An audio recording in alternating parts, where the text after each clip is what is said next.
అందరికీ నమస్కారం. నేను మీ సింగర్ ప్రవస్తి. సో నేను ఇప్పుడు ఈ వీడియో చేయడానికి కారణం పార్థతీగ సిల్వర్ జూబ్లీ సిరీస్లో జరిగిన ఇంజస్టిస్ అంతా ఎక్స్పోజ్ చేద్దామని. మీ అందరికీ తెలుసు నేను దానిలో పార్టిసిపేట్ చేశానని. సో అక్కడ ఏదైతే జరిగిందో అదంతా నేను ఇక్కడ క్లియర్గా చెప్తాను వీడియోలో. స్టోరీస్ పెట్టాను, చాలా మంది థౌజండ్స్ ఆఫ్ రిప్లైస్ వచ్చాయి స్టోరీకి ఏం జరిగింది అని. సో దీనిలో అంతా నేను క్లియర్గా ఎక్స్ప్లెయిన్ చేస్తాను. మిస్ అవ్వకుండా లాస్ట్ వరకు ఈ వీడియోని చూడండి. సో ఈ వీడియో చేద్దాం అనుకునే ముందు చాలా మంది ఆపడానికి వచ్చారు నన్ను ఈ మ్యూజిక్ ఫీల్డ్ నుంచి. బికాజ్ నీ కెరియర్ ఎఫెక్ట్ అవుతుంది, నీకు మంచి ఫ్యూచర్ ఉంది, ఎందుకు పాడు చేసుకుంటున్నాను చాలా మంది ఆపడానికి ట్రై చేశారు. కానీ నేను ఇంకా డిసైడ్ అయ్యాను నాకు మ్యూజిక్ ఫీల్డ్కి సంబంధం ఉండదు అని. బికాజ్ ఇంత ఇండస్ట్రీస్ జరిగేటప్పుడు నాకు ఉండాలని లేదు. పార్థతీగ రియాలిటీ షోస్ అనే కాదు, దాని బయట కూడా చాలా జరుగుతున్నాయి. I make a different video for that. కానీ ఈ వీడియో మాత్రం ఓన్లీ ఫర్ పార్థతీగ. సో నేను డిసైడ్ అయింది అందుకే. చాలా ఇండస్ట్రీస్ జరుగుతుంది అండ్ ఎవరు కూడా nobody should suffer all that. అందుకే నేను ఈ వీడియో చేస్తున్నాను. ఆల్సో చాలా మంది అడిగారు అసలు ఈ సీజన్ కి ఎందుకు వెళ్ళావు, అసలు మళ్ళీ ఎందుకు వెళ్ళావు పార్థతీగకి, సూపర్ సింగర్ లో విన్నర్ అయ్యావు కదా అని చాలా మంది పెట్టారు. ద రీజన్ ఇస్ యాక్చువల్లీ నేను 2017లో ఎస్పీబీ సార్ ఉన్నప్పుడు పాడాను. చాలా చాలా బాగా జరిగింది ఆ సీజన్. అసలు ఎలాంటి ట్రామాటిక్ ఎక్స్పీరియన్స్ అవ్వలేదు, చాలా హ్యాపీగా సాగిపోయిన సీజన్ అంతా కూడా. అప్పుడు డైరెక్టర్ శాస్త్రి అంకుల్ ఉండేవాళ్ళు అండ్ ప్రొడక్షన్ హౌస్ కూడా డిఫరెంట్ ఉండేది అప్పట్లో, ఇప్పుడున్న ప్రొడక్షన్ కాదు. సో అది చాలా పీస్ఫుల్ గా చాలా బాగా జరిగింది ఫైనల్స్ వరకు కూడా. అండ్ నాకైతే చాలా ఐవ్ లెర్న్ సో మచ్ ఆ సీజన్ లో, చాలా బాగుండింది. సో అదే ఎక్స్పెక్టేషన్ తో ఈ సీజన్ కి వచ్చాను. ఆల్సో ఎక్స్పోజర్ వస్తుంది కదా అని. సూపర్ సింగర్ విన్నాక నాకు అంత ఆపర్చునిటీస్ ఏం రాలేదు. సో దీనిలో చేస్తే వస్తుంది కదా, ఎక్స్పోజర్ ఉంటుంది కదా అని ఒక థాట్ తో వచ్చాను. అండ్ దానిలో తప్పేం లేదు కదా. సో ఆ ఒక్క థాట్ తోనే నేను ఈ సీజన్ కి వచ్చాను. కానీ అంతా ఆపోజిట్ జరిగింది. సో మొన్న థర్డ్ షెడ్యూల్ షూట్ అయింది. టాప్ 12లో నన్ను ఎలిమినేట్ చేశారు. యాక్చువల్లీ ఫస్ట్ షెడ్యూల్ నుంచి కూడా చాలా జరిగాయి. అప్పుడే నేను క్విట్ అవుదాం అనుకున్నాను, బట్ కాంట్రాక్ట్ సైన్ చేశాను. So I had no option. మీరు అనుకోవచ్చు ఎలిమినేట్ అయింది కాబట్టి ఇదంతా ఇప్పుడు కోపంతో చెప్తుందేమో అని, కానీ కాదు. ఉన్నప్పుడు నేను చెప్పలేను, కానీ ఎలిమినేట్ చేశాక నాకు ఆ ధైర్యం వచ్చింది అంతా చెప్పడానికి. సో జడ్జెస్ గురించి కానీ అక్కడ ఆ ప్రొడక్షన్ వాళ్ళు ఎలా ట్రీట్ చేశారని కానీ నేను అంతా దీనిలో బయట పెడతాను. సో నేను ఒక గుడ్ థింగ్ తో స్టార్ట్ చేస్తాను. పార్థతీగలో ఒక గుడ్ థింగ్ ఆర్కెస్ట్రా. కృష్ణాంకుల్ వాళ్ళు ఆ సీజన్ లో ఎవరైతే ఉన్నారో వాళ్ళే ఈ సీజన్ లో కూడా ఉన్నారు. వాళ్ళు మాత్రం చాలా సపోర్ట్ చేశారు, అందరితో ఒకేలా ఉంటారు. అండ్ మెంటర్ శ్రీనివాస్ సార్, ఆయన కూడా నన్ను ఎప్పుడు కూడా you are the most talented అని మొన్న కూడా నాతో వచ్చి చెప్పారు. సో వీళ్ళిద్దరికి మాత్రం I am very very thankful. They are my favourite people. So this is the only good thing పార్థతీగ ఈ సీజన్ లో. సో ఫస్ట్ నేను జడ్జెస్ దగ్గర నుంచి స్టార్ట్ చేస్తాను. ఫస్ట్ సునీత గారు. Of course she's very beautiful. మీరు అంతే కైండ్ అని కూడా అనుకుంటారు, బట్ బ్యూటీకి కైండ్నెస్ కి ఎప్పుడు కూడా లింక్ ఉండదు. సో ఓకే, మీరు అబ్జర్వ్ చేయండి ఫస్ట్ ఎపిసోడ్ నుంచి కూడా ప్రతిసారి నేను స్టేజ్ మీదకి వచ్చిన ప్రతిసారి వాడు ఒక ఫేస్ ఇస్తారు. అది ఎవ్వరికి పెట్టరు ఆ ఫేస్, బట్ ఓన్లీ నాకు ఆ డిస్గస్టెడ్ లుక్ పెడతారు ఫేస్ మీద. ఇది యాక్చువల్లీ చాలా మంది వెల్ విషర్స్, నా ఫ్యాన్ పేజెస్ అందరూ కూడా నన్ను అడిగారు. కాబట్టి నేను స్క్రీన్ షాట్స్ పెడతాను. ఇది ఎందుకు ఇలా did something happen beyond the screen, ఏమైనా అయ్యిందా మీ ఇద్దరికి, లేకపోతే ఏమైనా గొడవ అయిందా అని ఇలా చాలా మంది అడిగారు. ఎందుకు ఆవిడ అలా ఫేస్ పెడుతున్నారు మీరు రాగానే అని. సో కానీ నేను చాలా డిఫెండ్ చేయడానికి ట్రై చేశాను. బికాజ్ నాకు అప్పుడు తెలీదు, నేను ఏదో అలా ఆలోచిస్తున్నాను, వీళ్ళందరూ అలా ఆలోచిస్తున్నారేమో అనుకున్నాను. నాకు తెలియదు అప్పట్లో, ఐ డెంట్ రియలైజ్. సో నేను డిఫెండ్ చేశాను కూడా. సో నాకు ఎప్పుడు క్లారిటీ వచ్చిందంటే అంతరామమయం పాడే ముందు సౌండ్ చెక్ అయ్యేటప్పుడు ఇన్యూర్స్ పెట్టుకున్నాను. అండ్ ఆవిడ దగ్గర ఒక మైక్ ఉంది, అది ఆన్ ఉంది. అది పాపం వాడికి తెలీదు, మైక్ ఆన్ ఉంది, నేను ఇన్యూర్స్ పెట్టుకున్నాను. సో కీరవాణి గారితో ఇలా చెప్తున్నారన్నమాట, ఈ అమ్మాయికి అసలు హై రేంజ్ వాయిసే కాదు, హై పిచ్ రాదు, కానీ మేనేజ్ చేసేస్తారు, మీరు చూడండి, ఈ సాంగ్ లో తెలుస్తుంది చూడండి మీకు, అది ఇదని చాలా ఎక్కిస్తున్నారు సార్కి. And it hurt me so bad stage మీద నించున్నప్పుడు. అప్పటికే నా సెల్ఫ్ ఎస్టీమ్ ఇలా ఆల్మోస్ట్ కిందకి దిగిపోయింది. చాలా ఏడుపు వచ్చేసింది ఆ టైంకి. కంట్రోల్ చేసుకొని లేదు I have to do this అని నేను అంతరామమయం పాడాను. అండ్ ఆ పాటకు వచ్చిన అప్రిసియేషన్ నాకు ఇంకే పాటకు రాలేదు అప్పటి వరకు. సో అంతరామమయంకి బయట ఎవరు కలిసినా కూడా అందరు చెప్పారు నాకు వాయిస్ చాలా బాగా వచ్చింది ఆ పాటలో అని, కానీ చాలా బాగుంది ఆ పాట అని. అది యాక్చువల్లీ చాలా సాంగ్స్ ఇచ్చాం రాముడు రావునికి, చాలా ఇచ్చాము. నేను ఏది ఇచ్చినా వద్దు వద్దు వద్దు అంటే ఇంకా లాస్ట్ ఆప్షన్ గా మేల్ సాంగ్ ఇచ్చాను అంతరామమయం. సో అదే సెలెక్ట్ చేశారు and I tried my best. Male song అయినా కూడా I gave my best. And of course నాకు ప్రతి సాంగ్ కి ఆవిడ దగ్గర నుంచి నెగటివ్ కామెంట్స్ వచ్చాయి. అది మీరు నమ్ముతారు, జడ్జెస్ ఏదంటే అదే నిజం అనుకొని మీరు అఫ్ కోర్స్ నమ్ముతారు, ఓకే. బట్ అదర్ కంటెస్టెంట్స్ పాడేటప్పుడు I even give their names. ఇద్దరు శ్రీధృతి అండ్ గాయత్రి అక్క, వీళ్ళిద్దరు పాడేటప్పుడు పిచ్చింగ్, ఎస్పెషలీ ధృతికి చాలా పిచ్చింగ్ ఇష్యూస్ వచ్చేటప్పుడు అయితే ఆవిడ ఇలా సైగలు చేసేవాళ్ళు, షార్ప్ అయితే ఇలా చెప్పేవాళ్ళు. అది మేము అందరం చూసాము. గాయత్రి అక్క కూడా షార్ప్ అయితే ఇలా కింద ఫ్లాట్ బాడ్ అని చెప్పేవాళ్ళు. మొన్న కూడా అయింది అది. సో అంటే నాకు తప్పు లేకపోయినా మీరు అక్కడ కామెంట్స్ లో చెప్తున్నారు, వీళ్ళు చేశాక కూడా మీరు అక్కడ చెప్పకుండా సైగలు చేస్తున్నారు. సో అక్కడ నాకు నా మీద ఎందుకో గ్రడ్జ్ పెట్టుకున్నారని కూడా అర్థమైంది. చంద్రబోస్ గారు, we all know he's a lyricist. So ఆయన రెస్పాన్సిబిలిటీ లిరిక్స్ తప్పులుంటే ఆయన చెప్పాలి. సో నన్ను ఫస్ట్ 2 ఎపిసోడ్స్ బాగా మెచ్చుకున్నారు. ఇలాగ ప్రతి నోట్ గానీ భావం గానీ అసలు వదలకుండా పాడుతామని కూడా చెప్పారు నాకు. అయితే రాముడు రౌండ్ లో వీళ్ళందరు ట్రూ కలర్స్ అన్ని బయటపడ్డాయి. ఫస్ట్ సునీత గారిది నేను చెప్పినట్టు మైక్ లో మాట్లాడేశారు, ఇన్ ఇయర్స్ ఉన్నాయని నాకు తెలియక. అండ్ చంద్రబోస్ గారు పాపం లిరిక్స్ లో నాకు ఒక్క మిస్టేక్ కూడా నేను ఛాన్స్ ఇవ్వలేదు అని చెప్పడానికి. సో దానిలో చెప్పలేక ఆదృత లేదు అని ఒక కామెంట్ ఇచ్చారు. అది ఇంకేం చేయాలి, మేల్ సాంగ్ సేమ్ ఇంపాక్ట్ ఒక ఫీమేల్ వాయిస్ నుంచి మీరు ఎక్స్పెక్ట్ చేయలేరు. So Antaramamayam is a male song. So ఇంకా లిరిక్స్ లో చెప్పలేక ఎందుకు ఇంకా క్రియేట్ చేసుకొని చెప్పడం నాకు అర్థం కాలేదు. అదే రౌండ్ లో ఒక అమ్మాయి లిరిక్స్ మర్చిపోయింది రాముడి పాటలో, అది మాత్రం ఆయన మెన్షన్ చెయ్యలేదు. Being a lyricist and responsibility ఉండి కూడా ఆయన చెప్పలేదు. ఆ రౌండ్ లో లిరిక్స్ మర్చిపోయింది, చెప్పలేదు. ఇంకా మమ్మల్ని ఏడ్పించేసావు అది ఇది అని చెప్పింది. చాలా మంది చేతుల్లో రాసుకొని వచ్చారు, అది కూడా ఆయన చెప్పలేదు, అది కూడా కౌంట్ చేయలేదు.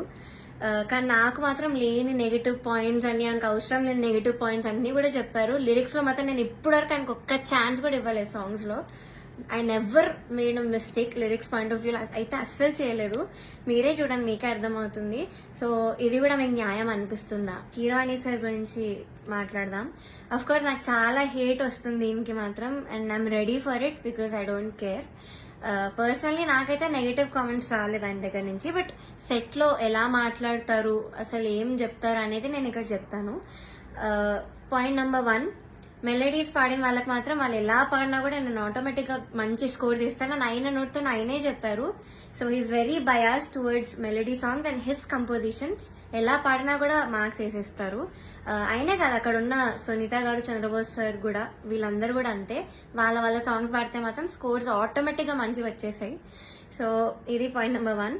Point number 2 is very very hurtful to me personally because నేను ఎలిమినేట్ అయ్యే ఎపిసోడ్ లోనే ఏదో విషయంలో నన్ను చూస్తూ చెప్పారు ఇది కూడా.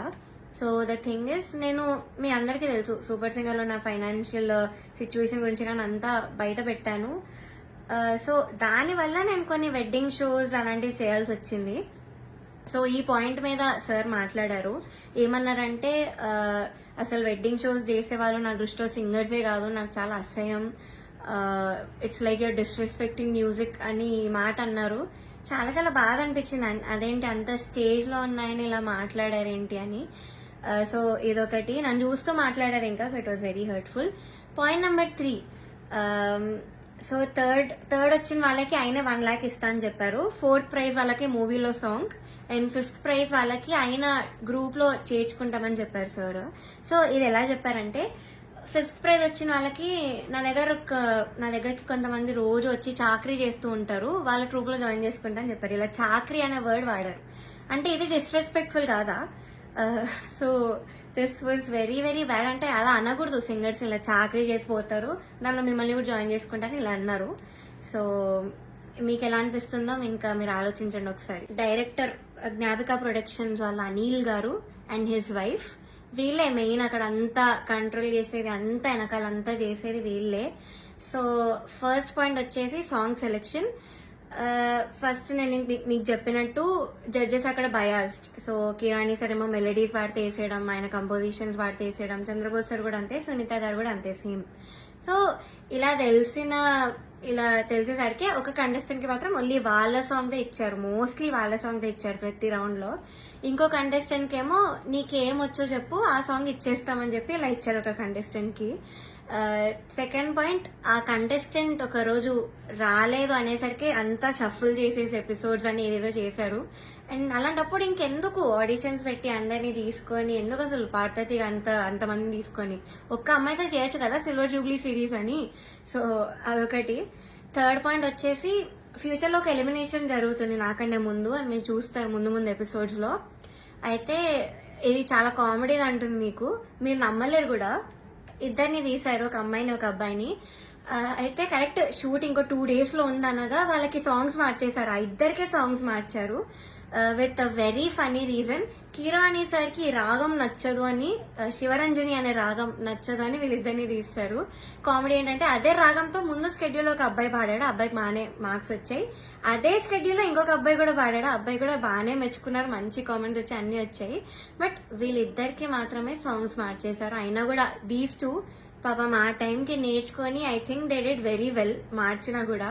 కానీ వాళ్ళనే ఎలిమినేట్ చేశారు యాజ్ ఐ ఎక్స్పెక్ట్. నేను అప్పుడు అనుకున్నా యాక్చువల్లీ సాంగ్ ఇలా మార్చేసి అంతే ఏదేదో చేస్తున్నారో, నేను అప్పుడు అనుకున్నా వీళ్ళిద్దరిని తీసే ఛాన్స్ ఉంది అని. And the thing is కిరాణి sir రాగం నచ్చకపోతే మరి ఎందుకు చేశారో తెలీదు. అంతర్యామి అనే పాట అదే రాగంలో చేశారు. బట్ ఏమో ఆ ఫన్నీ రీజన్స్ అయితే వీళ్ళిద్దరు సాంగ్ అయితే తీసేశారు కరెక్ట్ ఎలిమినేట్ చేసే ముందు. అండ్ నౌ నేను ఎందుకు అంత మెంటలీ ఎఫెక్ట్ అయ్యాను అని ఇప్పుడు చెప్తాను. ఫస్ట్ థింగ్, నేను చెప్పినట్లు డిస్క్రిమినేషన్ అది, ఇంకా జడ్జెస్ యొక్క డిస్గస్టెడ్ లుక్ తో నన్ను చూడడం, ఎప్పుడు ఒక చీడ పురుగును చూసినట్టు చూడడం. They treated me like I'm worthless. So అలా ట్రీట్ చేశారు, జోక్స్ వేశారు వాళ్ళు కూడా నా బాడీ మీద. ఇవన్నీ నాకు ఆడియన్స్ ద్వారా తెలిసి వాళ్ళకి వినిపిస్తుంది కాబట్టి వాళ్ళు పక్కనే ఉంటారు. సో నేనైతే అస్సలు ఎక్స్పెక్ట్ చేయలేదు, ఇలాంటి జడ్జెస్ దగ్గర నుంచి అయితే అస్సలు ఎక్స్పెక్ట్ చేయలేదు. అంటే నేను ఎన్ని షోస్ చేశాను, తమిళ్లో పాడాను, అన్నిట్లో పాడాను, ఎప్పుడు కూడా ఇలాంటి ఎక్స్పీరియన్స్ ఒక జడ్జెస్ నుంచి అయితే నాకు ఎప్పుడూ లేదు. శ్వేతామోహన్ గారు ఇప్పటికి కూడా మాట్లాడతారు, నన్ను ఏంజల్ అంటారు, the sweetest, the most talented అంటారు. అలాంటిది ఇక్కడ వీళ్ళని నన్ను ఇలా ట్రీట్ చేస్తున్నారు, ఇలాంటి మాటలు అంటున్నారని చాలా చాలా బాగా అనిపించింది. అండ్ సెకండ్ థింగ్, ప్రొడక్షన్ వాళ్ళు ఎస్పెషల్లీ అవుట్ఫిట్స్ విషయంలో మమ్మల్ని బొడ్డు కిందకి కట్టుకో, సారీస్ ఇచ్చి కిందకి కట్టుకో, ఇలా ఎక్స్పోజింగ్ చేయన్న వేలో చెప్పారు. చాలాసార్లు తిప్పేవాళ్ళు నన్ను ఎస్పెషల్లీ కరెక్ట్ పాడే ముందు. అంటే ఎగ్జాస్ట్ అయిపోయేదాన్ని ఆ టైంకి, అయినా కూడా ఐ గేవ్ మై బెస్ట్, అది వేరే విషయం. అండ్ ఇలా బాడీ షేమింగ్, ఆ కాస్ట్యూమ్ డిజైన్ అయితే నా ఫేస్ మీద అన్నాడు, ఇలాంటి బాడీకి నేను ఇంకేం ఇవ్వగలను అన్న మాట అన్నాడు. ఏమో ఐ వాజ్ వెరీ చాలా చాలా ఎఫెక్ట్ అయినాను మెంటలీ ఈ విషయంతో మాత్రం. సెల్ఫ్ ఎస్టీమ్ కానీ కాన్ఫిడెన్స్ కానీ అంతా లేకుండా పోయింది వీళ్ళనే మాటల వల్ల. అండ్ మీరు ఒకటి గమనించుంటే ఎస్పీబీ సార్ ఉన్నప్పుడు మాత్రం ఇలాంటి కుళ్ళు జోకులు, కామెడీలు, డాన్సులు చేయడం మాత్రం ఎప్పుడూ కూడా లేదు. మీరు ఒక్కసారి అన్ని సీజన్స్ రివైండ్ చేసుకొని చూడండి, నా సీజనే చూడండి 2017లో. కానీ ఎప్పుడైతే జ్ఞాపిక ప్రొడక్షన్ అనేది వచ్చిందో అప్పటి నుంచి ఇవన్నీ స్టార్ట్ అయ్యాయి. So they are the main reason ఈ పార్వతిగా ఇలా అయిపోవడానికి కారణం వాళ్ళే. మమ్మల్ని ఇలా డాన్స్లు వేయమని, అదేవో కుళ్ళు జోకులు చెప్పమని. మీరు ముందు చూస్తారు, ఇప్పుడు ఎర్రని కొరదని గోపాలలో నేను చాలా డాన్స్ చేశాను, నెక్స్ట్ వచ్చే ఎపిసోడ్ లో కూడా డాన్స్ చేశాను, because I was forced to dance. So చేశాను, నేను ఇప్పటివరకు అయితే అంత డాన్స్ ఎప్పుడూ చేయలేదు ఏ రియాలిటీ షోలో, కానీ చేశాను, మీరే చూస్తారు. అండ్ మాకు ట్రాన్స్పోర్ట్ లో ఒక కంటెంట్ మేనేజర్ మాత్రమే వచ్చేవాళ్ళు కార్లో, బికాజ్ మా ఇంటి పక్కన ఆయన కూడా ఉంటారు. సో సేమ్ వెహికల్ అయ్యేది. అండ్ ఆయన ఏం చెప్పేవాళ్ళంటే పర్ఫార్మెన్స్ చాలా ఇంపార్టెంట్, మీరు డల్ అప్పట్లో కాదు, మీరు అలా నించొని పాడితే ఎవరు చూడరు, అది అని ఆయన అన్నారు. And one more thing is, Janaki అమ్మ రౌండ్ జరిగింది. మీ అందరికీ తెలుసు నాకు జానకి అమ్మకున్న బాండింగ్, నా పోస్ట్ కూడా ఉంటుంది అక్కడ ఇన్స్టాగ్రామ్ లో. సో అన్ని ఫొటోస్ ఉన్నాయి నా దగ్గర, ఆమెతో అంత ఎక్స్పీరియన్స్ ఉంది అమ్మమ్మతో, చాలా స్వీట్ మెమరీస్ ఉన్నాయి. అవన్నీ నేను చెప్దాం అనుకున్నా కూడా నేను చెప్పనివ్వలేదు స్టేజ్ మీద. అండ్ నా ఫొటోస్, అంకుల్ ఇలా ఫొటోస్ వేస్తారా, సో నేను ఎక్స్పీరియన్స్ అంతా చెప్తాను, నాకు అమ్మమ్మ గురించి నేను మంచిగా చెప్దాం అనుకున్నాను అంటే కూడా నన్ను ఒప్పుకోలేదు. వేరే కండిషన్స్ అందరూ ఫీల్ అవుతారమ్మా అది ఇదని చెప్పి నన్ను ఆపేశారు. బట్ కె రాఘవేంద్రరావు గారి ఎపిసోడ్ అయింది మొన్న స్కెడ్యూల్లో. అండ్ ధృతి is very very close to him. అక్కడ ఉన్న అందరితో క్లోజ్, జడ్జెస్తో కూడా ఆఫ్ కోర్స్. సో అయిన ఫొటోస్, తన ఫొటోస్ మాత్రం వేశారు అండ్ తనతో చెప్పించారు. నేను చేస్తే మాత్రం వద్దని, తను చేస్తే మాత్రం మంచిగా చూపించారు, అంత హైప్ చేశారు. ఇది మీకు న్యాయం అనిపిస్తుందా, మీరే చెప్పండి. నౌ థర్డ్ ఫైనల్ స్కెడ్యూల్, అంటే నేను ఎలిమినేట్ అయిన స్కెడ్యూల్. అయితే 4 రౌండ్స్ ఇచ్చారు, 6 గా డివైడ్ చేశారు. కామెడీ ఏంటంటే కొంతమంది క్లాసికల్ రౌండ్, కొంతమంది కాలేజ్ రౌండ్ అంట. ఒక చెత్త రౌండ్ ఒకటి పెట్టారు, దానిలో చెత్త పాసిబుల్ సాంగ్స్ అన్ని ఇచ్చారు, అంటే సింపుల్ గా పాడి పడేసేవి. దానికి క్లాసికల్ రౌండ్ కి మార్క్స్ కి కంపేర్ చేశారు. ఇదొక కామెడీ విషయం ఈ స్కెడ్యూల్లో. మీ అందరికి తెలియాలి కాబట్టి చెప్తున్నాను అంత క్లియర్ గా. సో ఇది జరిగింది. ఓకే, నేను ఎన్నో రాత్రులు వస్తాయి పాడండి డ్యూయట్ రౌండ్ లో, which is Ilaiyaraaja sir and SPB sir round మాట. వాళ్ళ బర్త్డేస్ వస్తున్నాయి కాబట్టి ఈ రౌండ్ ఇచ్చారు. డ్యూయట్ రౌండ్ వేరే ఒక అన్నతో పాడాను. అయితే ఇదైతే I did very very well. Especially orchestra నుంచి చాలా అప్లోజ్ వచ్చింది ఈ పాటకి. నా హై నోట్స్ మీద ఎక్కువ మెచ్చుకున్నాను, చాలా బాగా వచ్చింది, వాయిస్ లో చాలా బాగుండింది, చాలా హాయిగా ఉండింది మైక్ లో. ఆ రోజు వింటుండే సిస్టమ్ లో చెప్పారు ఆ రోజు స్టేజ్ మీద. నాకైతే పక్కకు పిలిచి కూడా చాలా మంది చెప్పారు. కానీ సునీత గారు ఆఫ్ కోర్స్ మళ్ళీ అదే కామెంట్, నీకు రేంజ్ లేదు, నీకు హై నోట్స్ రావు, నీకు స్కేల్ ఎక్కువ అయిపోయింది, యూ ఆల్వేస్ స్ట్రగుల్, మనం దీని మీద మాట్లాడుకోవాలి అని చెప్పారు. I don't think so, because నేను ఎన్ని షోస్ చేశాను. ఎందుకు మన ఎస్పీబీ సరే నన్ను మెచ్చుకున్నారు అప్పుడు పడుతుంది కదా నా హెడ్ వాయిస్ గురించి. అండ్ మన సూపర్ సింగర్ లో శ్వేతా మోహన్ గారు అన్ని లాంగ్వేజెస్ లో పాడారు. ఆవిడ సుజాత మోహన్ గారు అన్ని లాంగ్వేజెస్ లో పాడారు. ఆవిడ నన్ను మెచ్చుకున్నారు. ఇలాగా నీది బేస్ రేంజ్ వాయిస్ అయినా కూడా నువ్వు ఎంత బాగా పాడుతున్నావు, అసలు తెలియకుండా ఎంత బాగా పాడుతున్నావు, ఎంత క్లీన్ గా వినిపిస్తున్నా, హై నోట్స్ అన్ని కూడా చెప్పారు. తమన్ సార్ కూడా మెచ్చుకున్నాను నన్ను ఈ విషయంలో. కానీ సునీత గారు మాత్రం అదే పాయింట్ మీద చెప్తారు ఎప్పుడు కూడా. సో ఇలా జరిగింది. అండ్ సారేగామే లాస్ట్ నేను ఎలిమినేట్ అయిన రౌండ్ పాడింది సారేగామే. I think that was the best performance. నా కెరియర్ లో కూడా నేను ఇప్పటివరకు నాకు తెలిసి అంతలా పర్ఫార్మ్ చేయలేదు. వస్తుంది, మీరే చూస్తాను నేను ఎలా పాడాను సారేగామే. ఇంకా నాకున్న కోపం అంతా కూడా ఆ సింగింగ్ లో నేను చూపించాను ఆ రోజు. మేడ్ సో మెనీ ఇంప్రూవైజేషన్స్ అప్పటికప్పుడు చేసి పాడాను నేను కొన్ని స్టేజ్ మీద సారేగామేలో. అండ్ ఆ రోజు టాప్ 1 వచ్చిన అమ్మాయి, ఆ అమ్మాయి చంద్రబోస్ గారు పాట పాడింది ఆ కాలేజ్ రౌండ్ లో. సో ఆ పాటలో ఏదేదో ఇంప్రూవైజేషన్స్ చేసింది, అది అవుట్ ఆఫ్ పిచ్చింగ్ ఉండే మోస్ట్ ఆఫ్ దెమ్. అది లాస్ట్ లో లిరిక్స్ మర్చిపోయి నానా అని పాడింది. అది ఆయన కామెంట్స్ లో చెప్పకుండా అంతా అయిపోయాక అందరు క్లాప్స్ కొడుతుంటే పక్కన అనిల్ సార్ తో లిరిక్స్ మర్చిపోయింది అని అన్నాడు. నేను విన్నా, నేను అక్కడ అన్నా. అంటే బయటకు చెప్తున్నాడు కాబట్టి, కానీ కామెంట్స్ లో చెప్పట్లేదు, ఆ మార్క్స్ లో కూడా ఆయన చూపించట్లేదు. How great is that. ఇంకొక అబ్బాయి అయితే లిరిక్స్ మార్చేసి ఏదేదో పాడాడు, కామెడీ పాట చేస్తారు. అది కిరాణి సార్ పాటే, అది కూడా అది లిరిక్స్ మార్చేసి ఏదో కామెడీ లిరిక్స్ యాడ్ చేసి పాడేశాడు ఎమోషనల్ సాంగ్. అయినా ఆయన స్టేజ్ మీదకి వచ్చేసి ఆ పాట కోరస్ పాడేసి, ఆయన పాట అంటే అంత ఎక్సైట్మెంట్ వచ్చేస్తుంది ఆయనకి. సో ఆటోమేటిక్ గా స్కోర్స్ కూడా అలానే పడిపోతాయి సేమ్ ఎక్సైట్మెంట్ తో. సో ఇది జరిగింది కరెక్ట్ ఎలిమినేషన్ ముందు అదే రౌండ్ లో.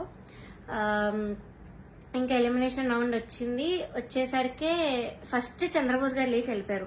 నాకు పని ఉంది, హ్యావ్ టు గో, అది నిజమో కాదో ఎవరికి తెలీదు. But he left. మంచిగా హ్యాపీగా వెళ్ళిపోయారు ఆయన. కరెక్ట్ 5-6 ఉన్నప్పుడు కిరాణి సార్ ఈయన కూడా లేచి వెళ్ళిపోయారు. హీ వాజ్ లైక్ నాకు ఈ టెన్షన్ నా వల్ల కాదు, నాకు ఇంకేం సంబంధం లేదని లేచి వెళ్ళిపోయారు. బికాస్ ఆయన మనస్సాక్షికి తెలుసు అక్కడ. సో లేచి వెళ్ళిపోయారు. కానీ సునీత గారు మాత్రం అఫ్ కోర్స్ నా మీద అంత గ్రడ్జ్ ఉన్నప్పుడు నేను ఎలిమినేట్ అవ్వడం చూడాలి కదా. సో ఆవిడ మాత్రం అలానే కూర్చున్నారు, ఎంత ఒక ఈవిల్ స్మైల్ తో ఫేస్ మీద. I still remember that face, నా మైండ్ లో తిరుగుతుంది అది.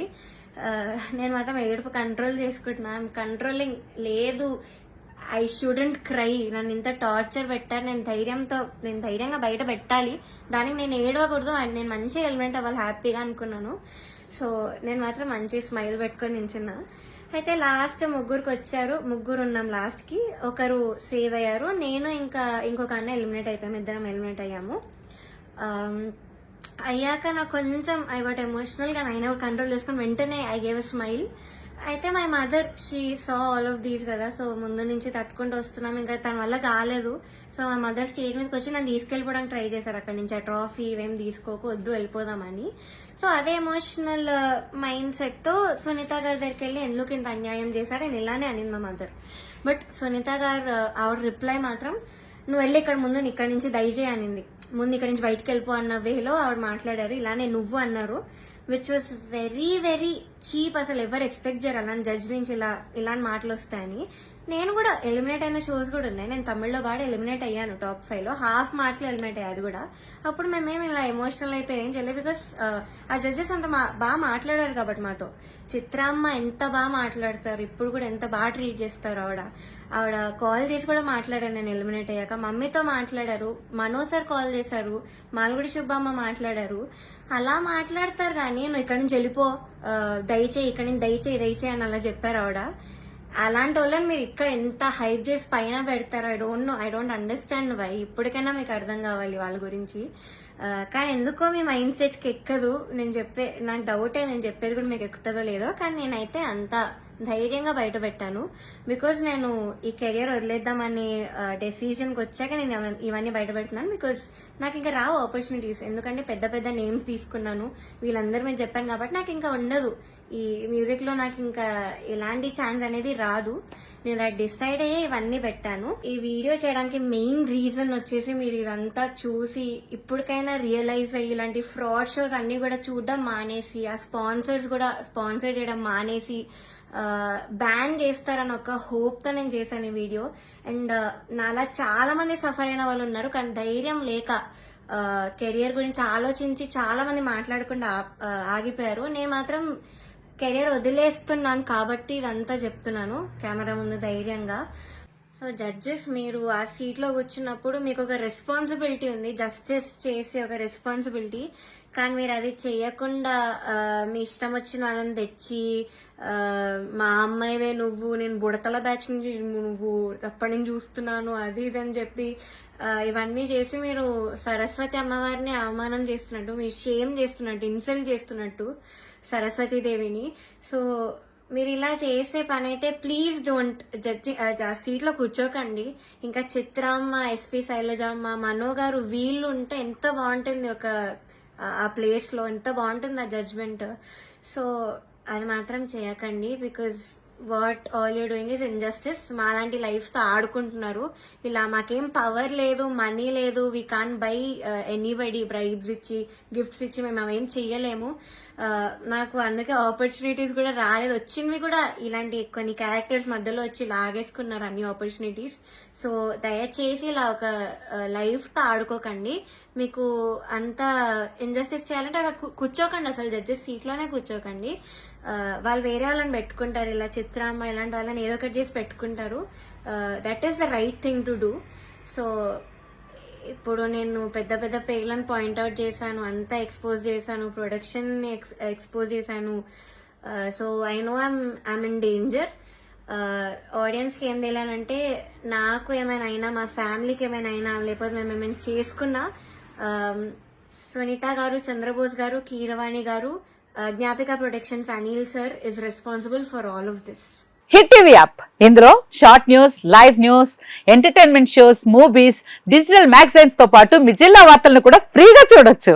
ఇంకెందుకు ఆలస్యం, వెంటనే హిట్ టీవీ యాప్ ని డౌన్లోడ్ చేసుకుని ఫ్రీగా ఎంటర్టైన్మెంట్ పొందండి. Hit TV app, hit TV app, please download hit TV app. Hit TV app ని ఫ్రీగా డౌన్లోడ్ చేసుకుని ఎంజాయ్ చేయండి. మీకు నచ్చిన ఎంటర్టైన్మెంట్ కోసం హిట్ టీవీ యాప్ ని ఫ్రీగా డౌన్లోడ్ చేసుకుని ఎంజాయ్ చేయండి. హిట్ టీవీ యాప్ ని డౌన్లోడ్ చేసుకుని ఆస్వాదించండి, ఆశీర్వదించండి. ఇంతమంది సెలబ్రిటీలు హిట్ టీవీ యాప్ ని డౌన్లోడ్ చేసుకోండి అని చెప్తున్నారంటే ఎంత మంచి యాప్ ఆలోచించండి. అమెరికా అమెరికా అమెరికా అమెరికాలో చదవాలనుకునే వాళ్ళకి విశ్వసనీయమైన పేరు మన శౌర్య కన్సల్టెన్సీ. UK లో 1 year masters, UK లో 1 year masters, 2 years work permit up to 5 years visa. Contact Saurya Consultancy. Contact 89851 89851.